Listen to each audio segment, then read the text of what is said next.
Allô, quelles sont les deux plus grandes excuses au monde? Nous sommes dans la capsule 12 sur 90 en 90 jours. Pourquoi c'est important de savoir ces excuses-là? J'ai lu il y a plusieurs années un livre où est-ce que l'auteur expliquait que la moyenne des gens, elle est médiocre. Oh, ça faisait mal à lire quand j'ai lu ça à ce moment-là.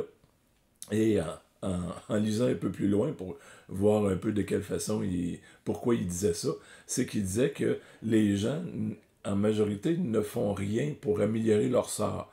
Donc, si moindrement on fait un petit effort, bien, on se démarque assez facilement de la médiocrité.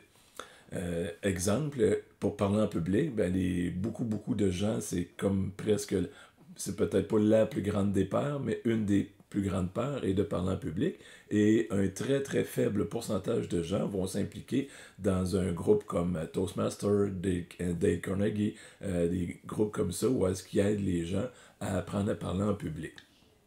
Euh, et une autre chose que j'avais lu que j'ai entendu il n'y a pas longtemps, vous avez à lire 3 livres sur un sujet et vous en savez déjà 95%, vous en savez plus que 95% des gens. Donc c'est quand même énorme là, quand on parle de médiocrité. Comme je disais, c'est un mot très lourd de conséquences, mais que les gens font pas d'efforts pour s'améliorer. Donc, si on veut un petit peu plus.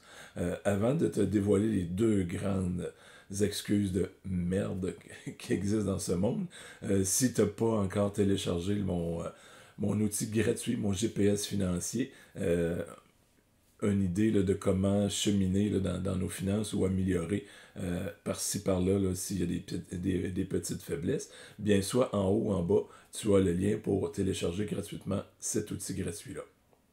Donc, les deux grandes excuses, j'en arrive, elles sont simples et vous allez, tu vas dire, ah oui, c'était trop simple, c'est j'ai pas d'argent et j'ai pas le temps.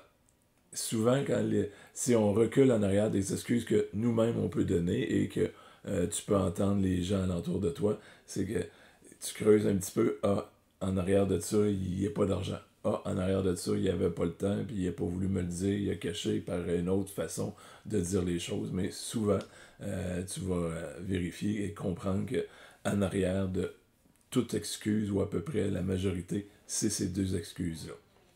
Si tu veux faire un pas de plus, comme je disais, monter un petit peu plus haut que la moyenne, bien, je te propose sur mon site internet lefinancier.com, lephynancier.com, il y a un onglet livres. J'ai écrit un livre sur chacun de ces deux sujets-là, sur le côté des sous et le côté de gestion de temps. Et si tu cliques dessus, tu auras accès à le premier chapitre. Donc déjà là, tu pourrais avoir un petit peu d'informations pour peut-être te donner le goût d'aller un petit peu plus loin, en apprendre un peu plus. Sur ça, bien, je te souhaite une sucrée de belle journée.